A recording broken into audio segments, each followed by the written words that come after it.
নমস্কার বন্ধুরা, কেমন আছেন সবাই? গল্প হলেও সত্যি চ্যানেলের আরো একটি নতুন গল্পে আপনাদের সকলকে স্বাগত জানাই। কথা মতো ১লা আগস্ট থেকে ১৫ই আগস্ট স্বাধীনতা দিবস উদযাপনের উদ্দেশ্যে প্রতিদিন থাকছে ভারতীয় স্বাধীনতা সংগ্রামীদের নানান তথ্য। কেউ মিস করবেন না। গল্প পোস্ট করার সময় প্রতিদিন ঠিক সকাল ৯টা থেকে ৯টা ৩০ চ্যানেলে যদি নতুন হন তাহলে প্রথমেই মনে করিয়ে দিই, চ্যানেলটি সাবস্ক্রাইব করে দয়া করে পাশে থাকবেন এবং বেল আইকনটিকে প্রেস করে রাখবেন যাতে পরবর্তী গল্প ঠিক সময় আপনার কাছে পৌঁছে যায়। ১৯৩০ থেকে বাংলার বুকে বিপ্লবী কর্মকাণ্ডের এক নতুন জোয়ার এসেছিল। স্বদেশী যুগ থেকে সময় তখন অনেকটা এগিয়ে এসেছে। এর মধ্যে ঘটে গিয়েছে গোটা একটা বিশ্বযুদ্ধ। রুশ দেশে সমাজতন্ত্রের প্রতিষ্ঠা হয়ে গিয়েছে। সারা বিশ্বের পদানত মানুষের মনে আশা জাগিয়েছেন লেনিন। আয়ারল্যান্ডেও ব্রিটিশ বিরোধী অভ্যুত্থান হয়েছে। দূর আমেরিকার এক বেঁটেখাটো অভিনেতা তার স্ল্যাপস্টিক অভিনয় দিয়ে জয় করেছেন সর্বহারার মন। সিস্টার ডরথি তার প্রিয় ছাত্রীকে দেখতে এসেছেন। ফৌজদারি মামলায় ৯ বছর কারাদণ্ডে দণ্ডিত মেয়েটি। জেলের গড়াত ধরে দাঁড়িয়ে সিস্টার। সময় আর যেন কাটতে চায় না। খানিক পরে সে এলো, টানা চোখে, উদাস দৃষ্টি। আর নিজেকে সামলাতে পারলেন না ডরথি। অবরুদ্ধ ক্ষোভে ফেটে পড়লেন। Oh Bina, I love you so much, how could you do this? ঠান্ডা অথচ নির্ভীক গলায় উত্তর এলো, oh sister, I love you no less, but I love my country more. কি করেছিলেন বীণা দাস? ৬ই ফেব্রুয়ারি ১৯৩২ কলকাতা বিশ্ববিদ্যালয়ের সমাবর্তন অনুষ্ঠান। তৎকালীন আচার্য অর্থাৎ রাজ্যপাল স্ট্যানলি জ্যাকসন ভাষণ পাঠ করছেন। হ্যাঁ, ইয়র্কশায়ারে খেলে আসা সেই ক্রিকেটার স্ট্যানলি জ্যাকসন, দ্বিতীয় বোয়ার যুদ্ধের নায়ক স্ট্যানলি জ্যাকসন।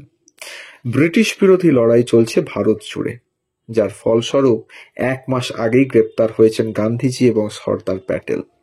টালমাটাল দেশ, কিন্তু কলকাতা বিশ্ববিদ্যালয়ের এই অনুষ্ঠান চলছে সুললিত মার্জিত কায়দায়। ভাষণ চলাকালীন আসন ছেড়ে উঠে দাঁড়ান গাউন পরা ২১ বছরের এক তরুণী, হাতে রিভলভার। ২৮০ টাকা দামের আগ্নেয়াস্ত্রটি চুপি সারে পাচার হয়েছিল রামমোহন গ্রন্থাগারে। পৌঁছে দিয়েছিলেন প্রাণের চেয়ে প্রিয় কমলাদি, হ্যাঁ, বিপ্লবী কমলা দাশগুপ্ত। ট্রিগারে হাত রেখে বীণার হয়তো মনে পড়েছিল বাবাকে। চট্টগ্রামের এক স্কুল মাস্টার বেণীমাধব দাসের প্রিয় এক ছাত্র পরাধীনতার ভারে ধুঁকতে থাকা ভারতবর্ষকে একদা বলেছিলেন, তোমরা আমাকে রক্ত দাও, আমি তোমাকে স্বাধীনতা দেব। এহেন বেণীমাধবের ২ মেয়ে ছাত্রী সঙ্গে যে যোগ দেবেন সেটাই বলা বাহুল্য।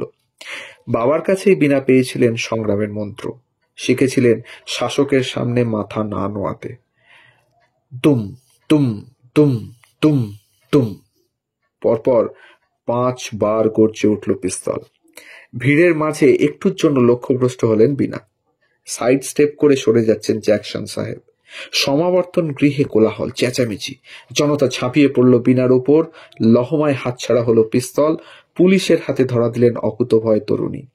জেল থেকে জেলে পাচার করা হচ্ছে তাকে। চট্টগ্রাম থেকে কুমিল্লা টানা ৪৮ ঘন্টা জিজ্ঞাসাবাদ, শারীরিক মানসিক নির্যাতন। পরিবারকে সইতে হচ্ছে অযথা পুলিশি হেনস্থা। বেণীমাধব ঘৃণাভরে প্রত্যাখ্যান করলেন সরকারি চেতাবনী। ২৫ পৃষ্ঠার এক বিবৃতিতে লিখলেন কন্যাকে সমর্থন জানিয়ে। আর বীণা, তার মুখেই শুনে নেওয়া যাক বরং। I have no sort of personal feelings against Sir Stanley Jackson, the man, and Lady Jackson, the woman. But the Governor of Bengal represents the system of repression which has kept enslaved 300 million of my countrymen and countrywomen. ১৯৩৯ সালে গান্ধীজির প্রচেষ্টায় মুক্তি পেলেন তিনি। যোগ দিলেন অহিংস আন্দোলনে। কংগ্রেসের সক্রিয় কর্মী হিসেবে সংগঠন সামলাচ্ছেন। গড়ে তুলেছেন ট্রেড ইউনিয়ন। তখন তিনি দক্ষিণ কলকাতা জেলা কংগ্রেস কমিটির সম্পাদিকা। টলিগঞ্জের চালকল বস্তিতে শ্রমিক মহল্লায় দেখা যাবে তাকে। আবার কারাবরণ করেছেন ১৯৪২ সালে ভারত ছাড়ো আন্দোলনে। দেশ স্বাধীন হওয়ার পর রাজ্যসভার সদস্যও হয়েছিলেন, পেয়েছিলেন পদ্মশ্রী। গল্পটা এখানেই হয়তো শেষ হয়ে যেত, একজন সফল রাজনৈতিক কর্মীর উত্তরণের গল্প, কিন্তু তা হয়নি। ধীরে ধীরে রাজনীতির প্রতি জন্মাচ্ছিল বিতৃষ্ণা। শোনা যায় স্বামী জ্যোতিষ ভৌমিকের মৃত্যুর পর লোকচক্ষুর অন্তরালে চলে গিয়েছিলেন। কানাঘুষো শোনা যায় তিনি ঋষিকেশে একটি আশ্রমে শিক্ষকতা করতেন নিভৃতে। 1986 সালের 26শে ডিসেম্বর হরিদ্বার ঘাটে পড়েছিলেন বৃদ্ধা, নিথর প্রাণহীন অবস্থায়। বেওয়ারিশ দেহটি চালান হলো মর্গে। প্রচুর তল্লাশির পর মিলেছিল হদিশ। চমকে উঠেছিল ভারতবাসী। 21 বছরের এক চট্টগ্রামের কিশোরী সেদিন ভয় পায়নি। শাসকের চোখে চোখ রাখতে কল্পনা, প্রীতিলতা, বাঘাযতীনের পাশাপাশি তো তার নাম জনসাধারণের মুখে মুখে ফেরার কথা, কিন্তু তার হলো কই। এই ছিল আজকের গল্প। আমাদের গল্প যদি ভালো লাগে তাহলে অবশ্যই আমাদের চ্যানেলটিকে সাবস্ক্রাইব করুন, বেল আইকনটিকে প্রেস করে রাখুন, কমেন্ট করুন, কাছের মানুষদের সাথে শেয়ার করুন। সবাই ভালো থাকবেন, সুস্থ থাকবেন। ধন্যবাদ।